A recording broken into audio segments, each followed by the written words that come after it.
Ago la femme. Oh, d'ailleurs, à la femme. Fait qu'il y a fondement. Non, c'est clairement non, il y a un vide dans le cover. D'ailleurs, fait qu'il y a fondement. Nane tu me fais pas ta va de région. Moi, yonka. Nana, ma maman, machine de ma côte d'arrêt d'or. Ma ou don voyons, cacabre, du me feu quoi. Nous sommes nous. T'as mon dibana, 2 millions, en mon la hoa. Alors, 1000 Ghana cedis peko.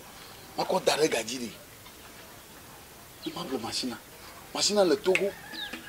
Le ménage banque. Billet la show.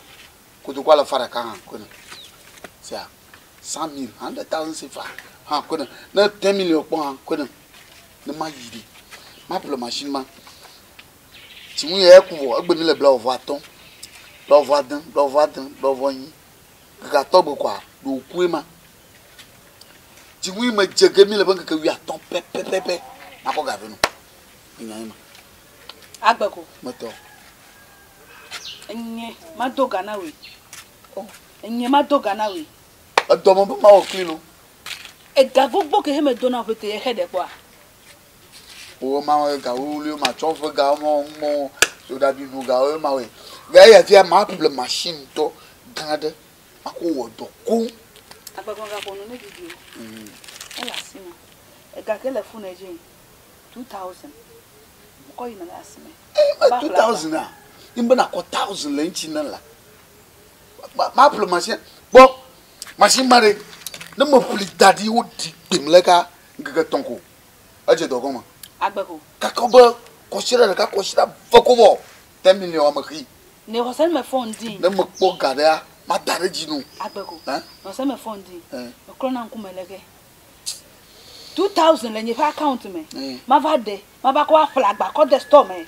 Ma ko 1000 ko na we. Ewe ko doga na he me wana no ya. Ne ma loke ko pe susu ne ma ko va fele gba. Me la sun chole finajo. Chochu egben ejikodo. Me nko npo ka jibe akun. Chochu. Ni ma na o. Mu igbomo le fiere. Ne de pote va. Anya mu igbomo. Machine man mo va di bimleka. Ma koklo jiwoge. Ma koklo anto ha. E modena daka mo ge. Ma sandi woge le dopo ma daka. Ma tina pa woge. Bo dopo ma daka lo. Adokugbi, adokubo, adokufo, adokumochi, adokuta, adokugoglo. Mokata machine a woge na jireka. Million mo ko jimo le lo. Agbeko. Hein? Agbeko. Moto. Agbeko. O agbeko. Nko we ni. Agbeko la. Tunajo. Mela simi. We are global via number with your away tadegalo. Na duku na po na tesi kwa duku na whatever. I got to move there. No, I hold you can now. Tunajo. E gamara simi. E kamako va pele no ko de storm en. Mako na we. Ko doga na me he now. No. Ah. Adagare yin maki. Sia. E ga he mako akodare ji ho ahede. Mako dare ji ho ahede. Ko ko vena mako ko gamako va flagba.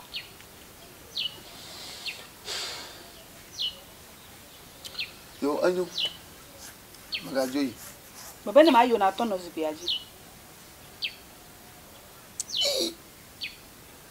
For business, imabuma okwe gamari. No talk we aposi pe na. Me menya gbo be pele jejera o. Egbo. Ke ko pele na gbo be aho na ko wa jiran. Adu pele pete. Agba ba chi na obere ama ofule no mekefo. Yo.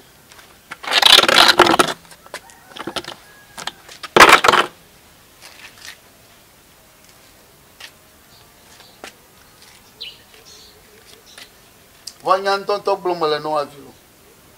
Yan toto blom le no. E gbe quoi. E gana kona ko koshira veut payer ma ko ganoa. 2 weeks, 2 semaines.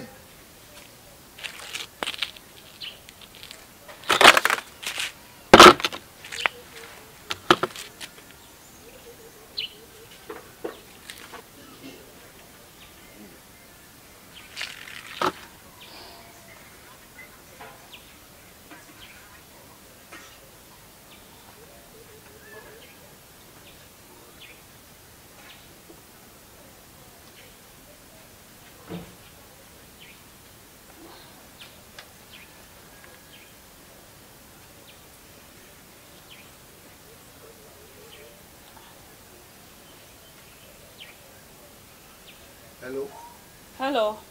Oh, auntie, call ma de hello ma sœur. Hello. Le que fond de ma. Ma fond, tu au fond. Et là, pas me fond rien. Ah, mille. Jogbe mi de va tu. Hein? Jogbe mi tonton, il va tu. Mais d'où le toi? Un galop, gablibo, il ne du. Hein? Hey! Allant que joie. Amayoka tan na pona Festado TV a. O nyao alebo o va daloto. O ko over number o kan daloto. Alebo wenya ma ba to dogo le Festado TV. Alebo aduga million lo fa de ka plafan. Le Festado TV. Fifi le. Kamu ile mamu ba o bana aduga reda. Ayo nyenya mamle to pota. Ou bien à tout garder d'aller. Tout faut nous dire, ne m'a à blonoba à tout gagner tes pas. Qu'on a quoi garder. T'as ni au relais, il m'a encore million ma ton d'oda. Faut nous dire filet. Comment? Ou encore million la faire car le blaton nous. Le nom au moins. À tout galop, un gako, un gars million la faire de car blaton, il regarde. Ta million maton ko jimole kede ko wako awo mi o gba lo gata ko ta ba do gbo Agbeko. moto Efia be meduga. Le bang. Au Festado TV bo ta ga ba go no bank e ko ma Yo. Ta fifi la pe wako ga ko da sin yen la. Elle be ma send 5 million. Godo million maton na koroda. Ne bang ya. Au ne fo nyeji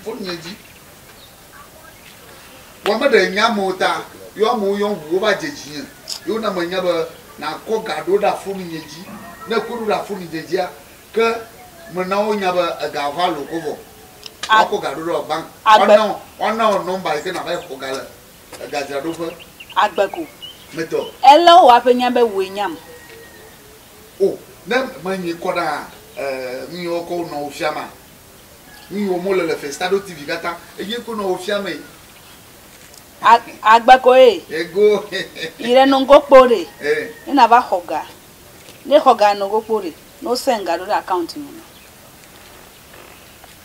mai fica no go po mai no go po no ma ve hoga le fima 5 million e ganye lo gbo ko ina cha no ko ga ko na ide no do garam mai no go po wa ma le yiro tagbore ke bela sho wa o nya ga ho ma tagbore ke bela sho o ba du ga na ba ko ga abanu ni go ko ho ga ele se sire dia da wa to foolish no se se fia eta gogole le yiro adu ga bubu ma na ba wa ba mai no go ko tagbore ke bela sho fia nonsense dola funa jina le nyiro enye chichi ya bla